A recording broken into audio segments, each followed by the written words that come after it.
لا يؤاخذكم الله باللغو في أيمانكم ولكن يؤاخذكم بما عقدتم الأيمان فكفارته إطعام 10 مساكين من أوسط ما تطعمون أهليكم أو كسبتهم أو تحرير رقبة فمن لم يجد فصيام 3 أيام ذلك كفارة أيمانكم إذا حلفتم واحفظوا أيمانكم كذلك يبين الله لكم آياته لعلكم تشكرون۔ یہ سورہ مائدہ کی آیت نمبر 89 ہے۔ اس کا ترجمہ یہ ہے کہ اللہ تمہاری لغو قسموں پر تمہاری پکڑ نہیں کرے گا، لیکن جو قسمیں تم نے پختگی کے ساتھ کھائی ہوں ان پر تمہاری پکڑ کرے گا۔ چنانچہ اس کا کفارہ یہ ہے کہ 10 مسکینوں کو وہ اوسط درجے کا کھانا کھلاؤ جو تم اپنے گھر والوں کو کھلایا کرتے ہو، یا ان کو کپڑے دو، یا ایک غلام کو آزاد کرو۔ ہاں، اگر کسی کے پاس ان چیزوں میں سے کچھ نہ ہو تو وہ 3 دن روزے رکھے۔ یہ تمہاری قسموں کا کفارہ ہے جب تم نے کوئی قسم کھا لی ہو، اور اپنی قسموں کی حفاظت کیا کرو۔ اسی طرح اللہ اپنی آیتیں کھول کھول کر تمہارے سامنے واضح کرتا ہے تاکہ تم شکر ادا کرو۔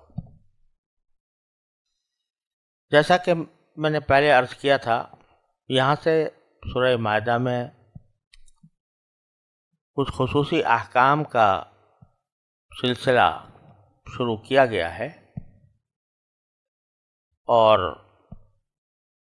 مقصد یہ ہے کہ جو پہلے اہل کتاب کی برائیاں وغیرہ بیان کی گئی تھیں، تو مسلمانوں کو یہ تاکید کی گئی ہے کہ اب ان کے معاملے میں الجھنے کے بجائے اپنے کرنے کا کام کریں۔ تو ان میں سے ایک حکم اس سے پہلی آیت میں گزر چکا ہے کہ جو چیزیں اللہ نے حلال کی ہیں ان کو حرام نہ سمجھو۔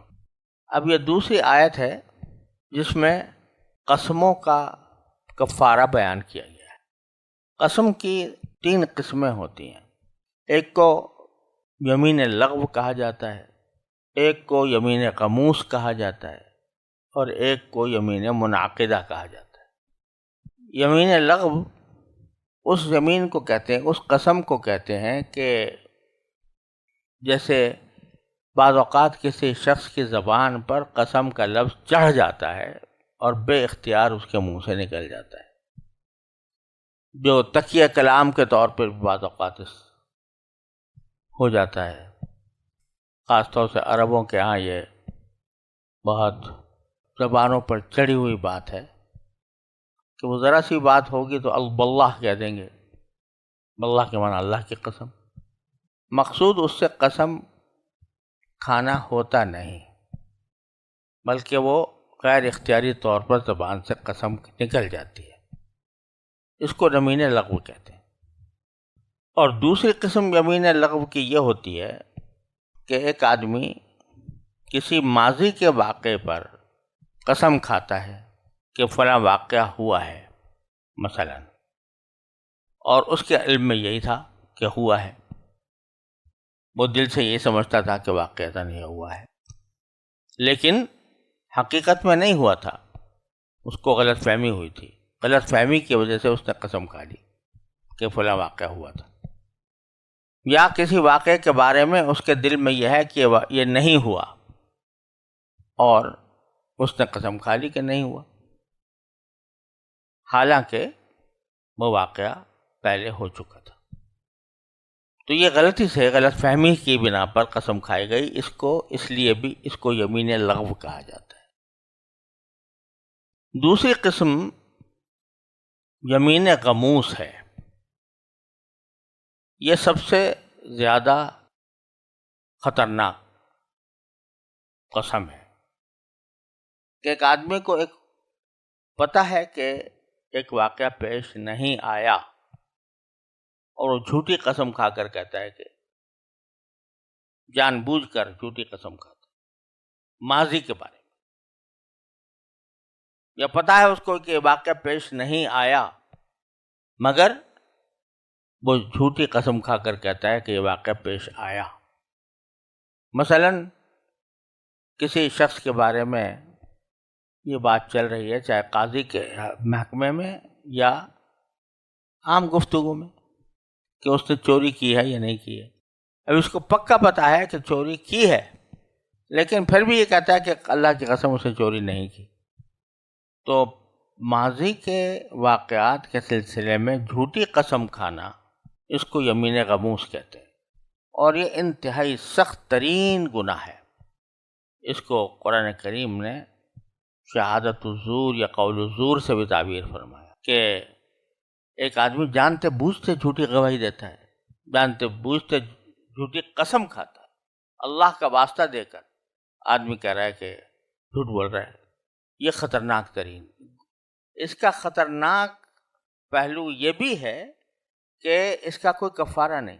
جس قسم کا کفارہ ہو تو کم از کم دنیا میں آدمی نے اس کی کچھ نہ کچھ تلافی کر دی، لیکن یہ جو جھوٹی قسم ہے ماضی کے بارے میں، جس کو یمین غموس کہا جاتا ہے، غموس کا لفظ بھی عربی زبان میں غمسا یغمسو کے معنی ہوتے ہیں کسی کو ڈبو دینا، کسی چیز میں ڈبو دینا، پانی میں کسی چیز کا ڈبو دینا۔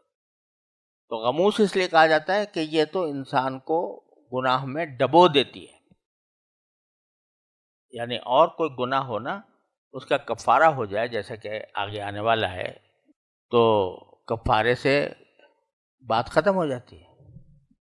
لیکن یہ جھوٹی قسم کھائی گئی ماضی کے بارے میں، اس کا کوئی کفارہ بھی اللہ میں نے مقرر نہیں کیا، لہٰذا اس سے بچنا آسان نہیں ہے، اس کے گناہ سے بچنا آسان ہے۔ اس میں یہ سمجھیے کہ اگر کوئی شخص ایسی قسم کھا گیا ہے جس سے کسی بندے کا حق پامال ہوا، مثلا یہ کہہ دیا کہ اس نے چوری نہیں کی حالانکہ چوری کی تھی، تو جس کی چوری کی گئی اس کا حق پامال ہوا۔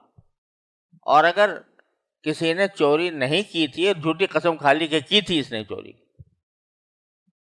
تو اس کا حق پامال ہوا کہ اس کو چوری کی سزا ملے گی۔ تو اس لیے جس کا حق پامال ہوا، جس میں اس جھوٹی قسم کے نتیجے میں، اس کا تو واحد راستہ یہی ہے کہ جس کا حق پامال ہوا اس سے معافی مانگے، وہ معاف کر دے، پھر اللہ سے توبہ مانگے، توبہ کرے، یا پہلے اللہ سے توبہ کرے پھر بندے سے مانگے، دونوں چیزیں جمع کرے، توبہ بھی اور جو صاحب حق تھا اس سے معافی بھی مانگے، اس کے بغیر معافی نہیں ہوتی۔ اس کو کہتے ہیں یمین غموس۔ اور تیسری چیز جو ہے اس کو یمین منعقدہ کہتے ہیں، کہ ایک شخص نے مستقبل کے بارے میں یہ قسم کھا لی کہ میں فلاں کام کروں گا یا فلاں کام نہیں کروں گا۔ ایک شخص نے قسم کھا لی مثلا کہ میں جوش میں آ کر، جذبے میں آ کر کسی وقت یہ قسم کھا لی کہ فلاں کھانا نہیں کھاؤں گا، اب کھا تو لی، اب اس کے نتیجے میں اب اگر کھانے کی ضرورت پیش آ جائے اور پھر کھا لے تو اس صورت میں اس کا کفارہ آتا ہے۔ وہ کفارہ قرآن کریم نے یہاں پر بیان فرمایا، یعنی کسی ایسی چیز پر آئندہ قسم کھا لینا کہ میں یہ کام کروں گا یا نہیں کروں گا، اور پھر اس کی مخالفت کرنا، اس کے نتیجے میں کفارہ آتا ہے۔ کفارہ یہاں پر قرآن کریم نے واضح الفاظ میں بتا دیا کہ یا تو 10 مسکین، پہلی بات جو ہے سب سے پہلے وہ ہے کہ 10 مسکینوں کا یا تو کھانا کھلائے، کھانا بھی اس طرح کا اوسط درجے کا جیسا اپنے گھر والوں کو کھلاتے ہو، اور اس کا مطلب یہ ہے کہ کسی مسکین کو 2 وقت پیٹ بھر کر کھانا کھلا دے، اسی اوسط درجے کا جیسا تم کھاتے ہو۔ ایک تو صورت یہ ہے کفارے کی۔ دوسری اس میں ایک اختیار یہ بھی ہے کہ 10 مسکینوں کو کپڑا پہنا دے جس میں قمیص اور شلوار ہو یا تہبند ہو، تو 10 مسکینوں کا کپڑا۔ تیسرا ہے اختیار یہ کہ کسی غلام کو آزاد کر، کوئی تمہارے پاس غلام ہو اور اس کو آزاد کر دو۔ آج کل تو غلام موجود نہیں رہے، شرعی غلام، لہذا اس پر عمل تقریباً ناممکن ہو گیا ہے۔ پھر یہ فرمایا کہ جو ان چیزوں کی استطاعت نہ رکھے، یعنی نہ 10 مسکینوں کو کھانا کھلا سکتا ہے بیچارہ، وہ خود ہی مسکین ہے تو وہ کیا کھلائے گا 10 کو، یا نہ وہ کپڑے پہنا سکتا ہے، اور نہ کوئی غلام کا مالک ہے، جیسے کہ آج کل کوئی بھی نہیں ہوتا، تو وہ اس کو آزاد بھی نہیں کر سکتا، تو پھر آخری درجے میں کفارہ یہ ہے کہ 3 دن کے روزے رکھے۔ اس طرح چنانچہ باری تعالیٰ فرماتے ہیں کہ کفارتہ اطعام 10 مساکین، اس کا کفارہ ہے 10 مسکینوں کو کھانا کھلانا، من اوسط ما تطعمون اہلیکم، جو کھانا تم اپنے گھر والوں کو کھلاتے ہو ان کا اوسط درجے کا کھانا، او کسوتہم، یا ان کا لباس، او تحریر رقبہ، یا غلام کی آزادی۔ فمن لم یجد، پھر جو کوئی ان چیزوں کو نہ پائے تو فصیام 3 ایام، تو 3 دن کے روزے رکھے۔ ذالک کفارۃ ایمانکم اذا حلفتم، یہ تمہاری قسموں کا کفارہ ہے جب کہ تم نے قسم کھا لی ہو۔ واحفظوا ایمانکم، اور اپنی قسموں کی حفاظت کیا، یعنی 2 باتیں اس میں فرمائی، حفاظت کیا کرو کہ بھائی یہ قسم کھانے کی ضرورت ہی کیا ہے کہ میں یہ کام نہیں کروں گا، قسم کھاتے کیوں؟ تو بہت ہی ناگزیر ضرورت کے بغیر قسم نہیں کھانی چاہیے، ایک تو حفاظت کا۔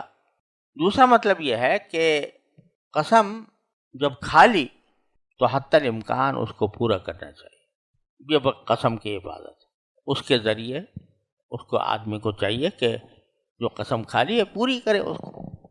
لیکن اس میں تھوڑی سی تفصیل ہے، وہ تفصیل یہ ہے کہ اگر کسی اچھے کام کی قسم کھائی ہے کہ میں روزہ رکھوں گا یا 10 نفلیں پڑھوں گا مثلا، یا عمرہ کروں گا، تو اس صورت میں تو اچھے کام کی تکمیل یہ قسم کا ایک بہت بڑا تقاضا ہے، اس کی حفاظت کرنے کے معنی یہ ہے کہ اس کو پورا کرو۔ اور دوسری قسم یہ ہے کہ اس میں نہ کوئی نیکی کا کام ہے نہ کوئی بدی کا کام ہے، مباح ہے، اس کو آپ نے اپنے اوپر قسم کے ذریعے واجب کر لیا، مباح کام کو واجب کر لیا، تو اس کی بھی پابندی کرنی چاہیے۔ کیوں؟ اس لیے کہ اس میں تم نے وقت جعلتم اللہ علیکم کفیلا، دوسری جگہ سورہ نحل میں اللہ تعالیٰ نے فرمایا کہ تم نے اللہ ذمہ دار بنا لیا، اللہ کا نام لے کر اس کو پورا کرو۔ مثلا کوئی شخص یہ کہے کہ میں فلاں اپنے دوست کے استقبال کے لیے ایئرپورٹ جاؤں گا، مثال کے طور پر قسم کھا لی اور نہیں جاتا، تو یہ اللہ تعالیٰ کے نام کی بے حرمتی ہے، لہذا اس کی حفاظت کرنا ضرور۔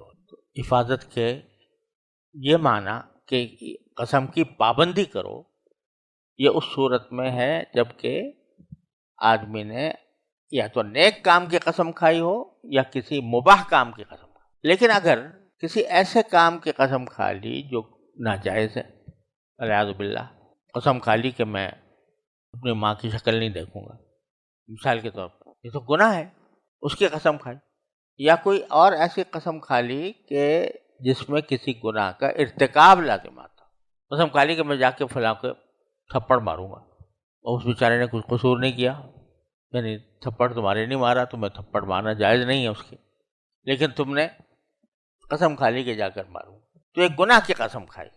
تو گناہ کی قسم کھائی ہو یا کسی ایسے عمل کی قسم کھائی ہو جس کا نہ کرنا چاہیے، جو شرعاً نہ کرنا چاہیے، چاہے وہ حرام ہو یا گناہ ہو یا مکروہ ہو، یا تمہاری رائے تبدیل ہو جائے بعد میں، مباح کام تھا لیکن بعد میں رائے تبدیل ہو جائے، اندازہ ہوا کہ اس مباح کام میں خیر نہیں ہے، تو ان سب صورتوں میں آدمی کے لیے قسم توڑنا واجب ہو جاتا ہے. اس میں رسول کریم صلی اللہ علیہ وسلم کا ارشاد مروی ہے، یعنی اگر گناہ کی قسم کھائی ہے تو توڑنا واجب ہے، کفارہ ادا کرے، توڑے اور کفارہ ادا کرے. اور اگر جس بات پر قسم کھائی ہے وہ گناہ نہیں ہے لیکن مباحات میں سے ہے، اور ان مباحات میں سے بعد میں اس کی رائے یہ ہو رہی ہے کہ کرنا مناسب نہیں ہے، چاہے گناہ نہ ہو، تو دونوں صورتوں کے بارے میں نبی کریم صلی اللہ علیہ وسلم کا ارشاد یہ ہے کہ اگر تم میں سے کسی نے کوئی قسم کھا لی، بعد میں سوچا کہ تمہاری اس کی رائے ہوئی کہ نہیں اس پر عمل نہیں کرنا چاہیے، تو اس کو چاہیے کہ وہ قسم توڑ دے اور کفارہ ادا کرے. تو یہ سب صورتیں اس میں داخل ہیں کفارے میں. تو یہ جو بعض اوقات ذہن میں خیال پیدا ہو جاتا ہے کہ میں نے نادانی میں ایک قسم کھا لی ہے اور اب اس کا میں کیا کروں، تو اس کا جواب خود رسول کریم صلی اللہ علیہ وسلم نے دے دیا کہ قسم توڑو اور کفارہ ادا کرو. یہاں ایک بات اور سمجھنے کی ضرورت ہے، وہ یہ ہے کہ یہی تقریباً قسم کھانے کے سلسلے میں اسی قسم کی ایک آیت سورہ بقرہ میں گزری ہے. سورہ بقرہ کی آیت نمبر 225 ہے کہ لا یؤاخذکم اللہ باللغو فی ایمانکم ولکن یؤاخذکم بما کسبت قلوبکم واللہ غفور حلیم. وہاں کفارہ بیان نہیں کیا گیا لیکن دو قسمیں پھر بھی بیان فرمائی گئی ہیں. ایک لغو کے بارے میں وہی الفاظ ہیں جو یہاں پر ہیں، لا یؤاخذکم اللہ باللغو فی ایمانکم، اور اگلا جو جملہ ہے اس میں فرق ہے.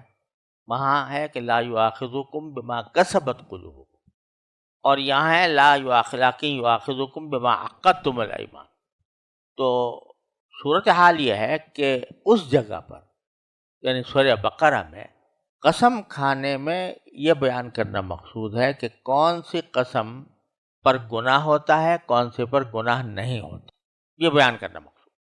وہاں کفارے کا اس لیے ذکر نہیں آیا، صرف گناہ ہونے کی بات ہے.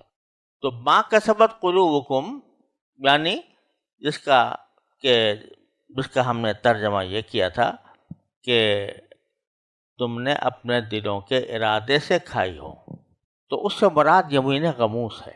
یعنی ماضی پر تم نے اگر کوئی ایسی غلط قسم کھا لی جو واقعے کے خلاف ہے تو اس پر اللہ گرفت کرے گا. تو وہاں بیان کرنا یہ مقصود ہے کہ کون سی قسم پر گرفت ہے، کون سی قسم پر گرفت نہیں ہے. لغو کے بارے میں یہ فرما دیا کہ گرفت نہیں ہے، اس کے اوپر گرفت نہیں ہے کیونکہ جھوٹ نہیں بولا تم نے، غلط فہمی میں ایک بات کہہ دی.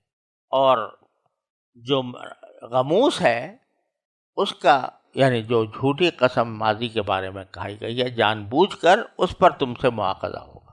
اور یہاں سورہ مائدہ میں اللہ تبارک و تعالیٰ نے یہ بیان نہیں کیا کہ کون سے پر گناہ ہے، بلکہ یہ فرمایا کہ لغو کے اوپر تو کوئی مواخذہ نہیں، کوئی کفارہ نہیں ہے. یہاں کفارے کا بیان مقصود ہے. تو یہاں لا یؤاخذکم سے مراد یہ ہے کہ اس پر کوئی کفارہ نہیں ہے لغو کے اوپر. اور کفارہ کس پر ہے؟ بما عقدتم الایمان، جو تم نے قسمیں پکی کر لی ہوں.